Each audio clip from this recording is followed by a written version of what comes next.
Hi there. My name is Peter Vito, and I'm the head of research at Nanalyze, a boutique media and research firm where we share insights about disruptive technology investments in a language that is future proof and easy to understand. Today, we're going to talk about Unity, the company that provides software that builds and operates immersive digital worlds, not only in games and films, but industrial scenarios as well. Some people binge watch TV series. We binge watch movie trailers because we generally don't have the time to devote to a season's worth of episodes or Oscar contending films, but we don't want to exist entirely in a pop culture vacuum. As you might expect from geeky MBAs who cover emerging technologies, our sweet spot is science fiction. The latest binge found that just about every other sci fi movie coming out is set in some sort of multiverse, in which the central character slingshots through parallel realities, usually in a heroic effort to keep reality, with a capital R, from collapsing. It's hard not to suspect that Hollywood is using the multiverse to hype the metaverse.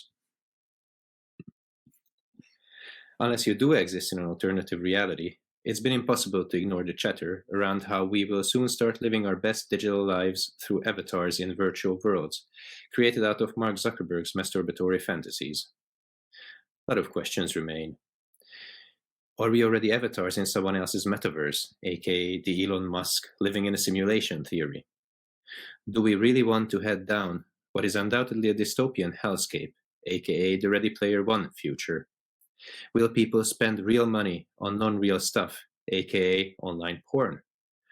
Well, we know the answer to the last one, as Robinhood types spend millions on buying prime virtual real estate and other digital assets with no intrinsic value.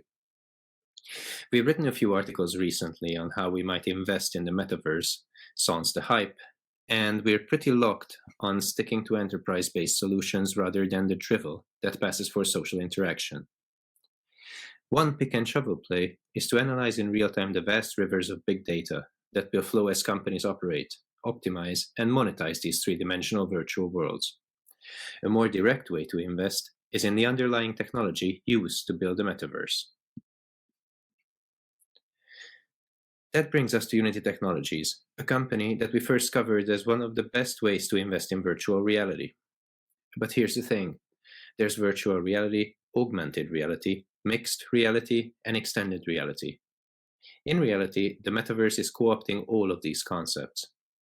Whatever else it may or may not be, the metaverse is now the default term for how humans will interact with digital content, increasingly across 3D platforms in real time. A number of technologies are integral to this more dynamic form of the internet. Computer brain interfaces, a direct portal to the metaverse, no mouse required.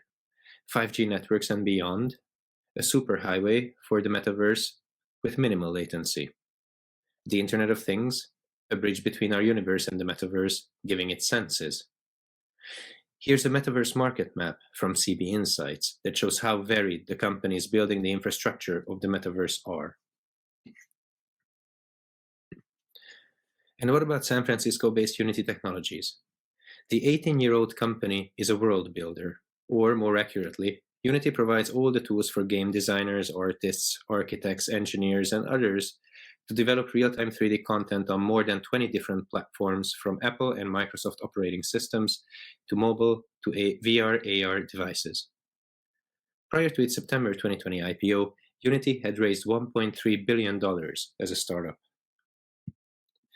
Today, it has a market cap of about $32 billion and has outperformed the Nasdaq over that time frame. Its performance is about 55% versus Nasdaq's 30%.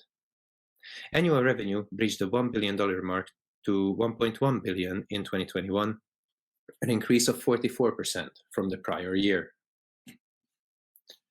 In fact, since becoming a public company, Unity has averaged 43% revenue growth and holds a significant market share in mobile games. So we know that we're invested in a high-growth company with upside. What we want to learn today is how Unity is more than just a gaming engine, and how that might help make it master of the metaverse. So how does Unity make money? First, let's look at how the company makes its money. The company splits its spoils roughly into two categories. First is create solutions, and the second is operate solutions. Create solutions is for customers who use a platform to create content and who pay a subscription fee for products and services which are available at various price points. On the other hand, revenues from Operate solutions are a combination of revenue share and usage-based business models. This segment provides customers the ability to grow and engage their end user base, as well as run and monetize their content with the goal of optimizing end user acquisition and operational costs while increasing the lifetime value of their end users, says Unity. Let's talk a bit more about the latter, since it accounts for roughly 2/3 of all revenues. A substantial majority is monetization revenue when an end user, i.e. some pimply-faced kid sitting in his mom's basement blasting zombies, installs an application after seeing an advertisement. This is contracted on a cost per install basis. And when an advertisement starts, this is contracted on a cost per impression basis.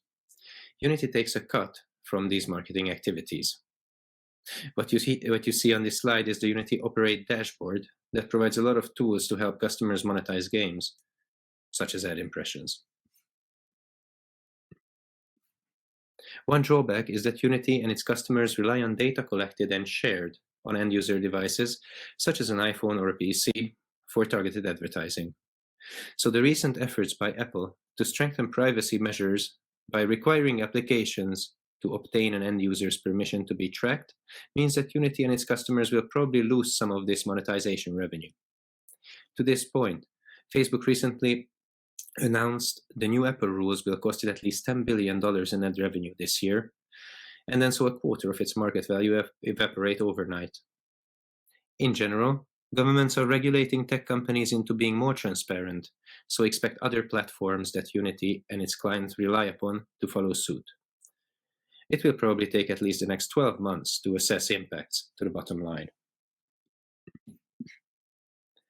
Unity is aware of this risk and is looking to expand other Operate solutions to compensate.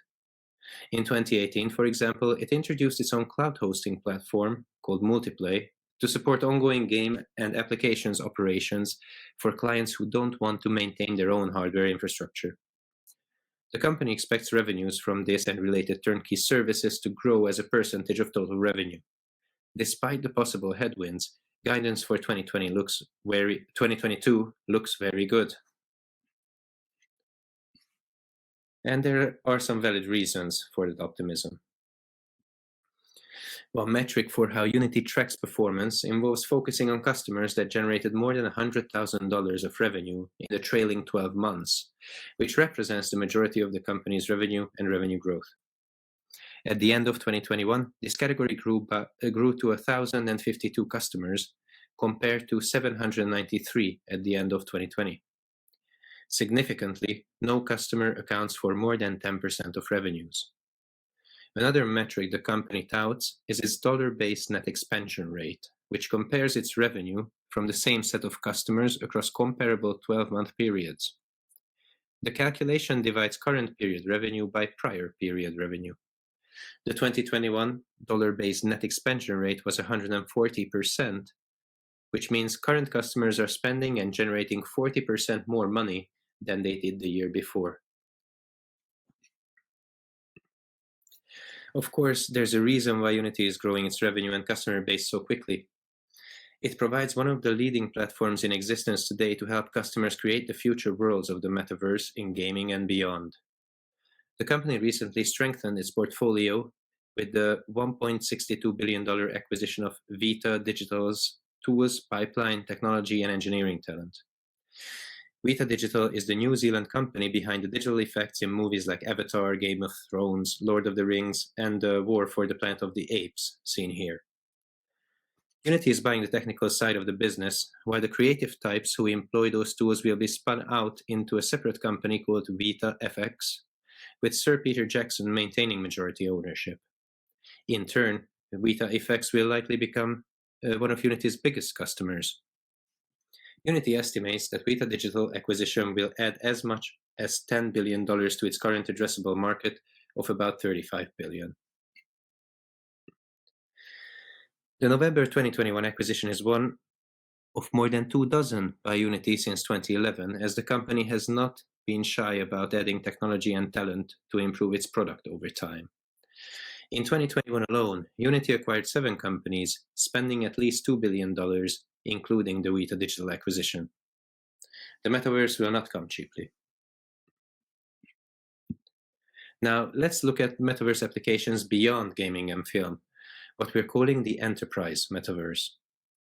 Unity is run by some big brains who are naturally positioning the company to be a so-called thought leader in the industry. From Dave Rhodes, a senior vice president at Unity. At Unity, we believe there will eventually be a digital twin of every real-life object, environment, and even people. Our goal is to enable every creator to have the tools to do so. This is exactly what we've been talking about in our last few pieces on the topic, and it's very encouraging to hear that Unity sees this application as a key part of its solutions portfolio.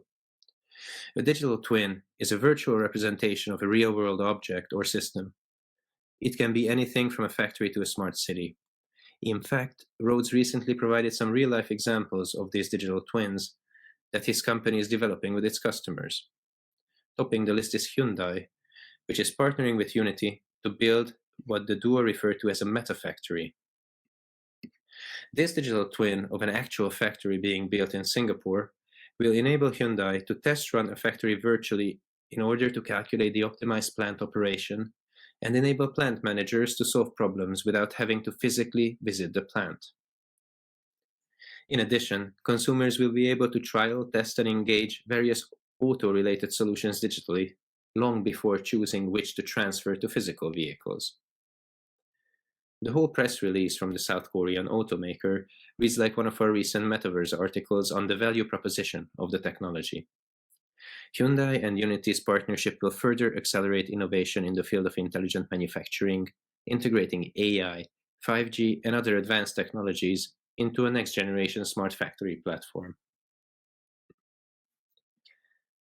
What the metaverse will and will not be, or whether it will ever be fully realized, is certainly up for debate. But there's no arguing that our real and digital lives are merging, evolving, in ways we may not yet anticipate. Unity is well positioned to be one of the technology platforms upon which both the social and enterprise metaverses are built. It's estimated that more than 2.5 billion people play games based on the Unity engine, putting it on par with the 2.9 billion people who scroll Facebook, which lost about $10 billion on the metaverse last year. While the social media giants' deep pockets are a concern over the long term, a more immediate challenge to Unity Technologies is the Unreal Engine from Epic Games, a private company currently valued at $42 billion. In a future article, we'll look at the startup behind Fortnite and whether the metaverse is epic enough for both companies. Thank you for listening. Please write your questions and comments in the comments section below. If you enjoyed this video, like and share it, and sign up to this channel to see when new ones come out. Also, check out the original article using the link in the video description. It was written as part of Nanalyze Premium, the one-stop shop investment analytics service for disruptive tech. You can sign up for a free 1-month trial to read all the premium articles you can stomach at the link in the description below. Talk to you later.